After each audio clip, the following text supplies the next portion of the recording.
నమస్తే అండి. నేను doctor Lokesh, gastroenterologist working at Aster Ramesh hospitals Guntur అండి. ఈ రోజు నేను గాల్ బ్లాడర్ స్టోన్స్ గురించి మాట్లాడతాను. గాల్ స్టోన్స్ అంటే పసతిత్తుల రాళ్ళు.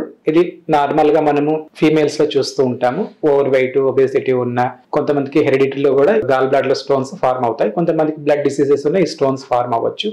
లివర్ సమస్యలు అంటే సిరోసిస్, గాల్ బ్లాడర్ స్టోన్స్ ఏర్పడే అవకాశాలు ఉంటాయి. నార్మల్ గా మాట్లాడితే దాదాపు 70% పేషెంట్స్ కి ఈ స్టోన్స్ వల్ల ఏమి లక్షణాలు ఏమి ఉండవు. సో దానికి ఏమి ట్రీట్మెంట్ అవసరం ఉండదు. బట్ 30% లో దీనివల్ల ఇబ్బందులు రావచ్చు.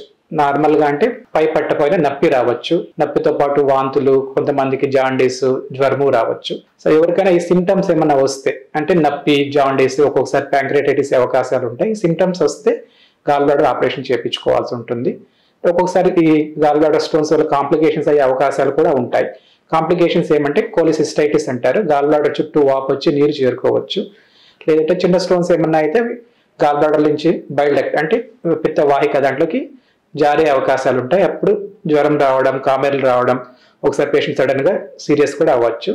ఇంకొకసారి స్టోన్స్ కిందకి వెళితే ప్యాంక్రియాస్ లో వాపు కూడా రావచ్చు అండి.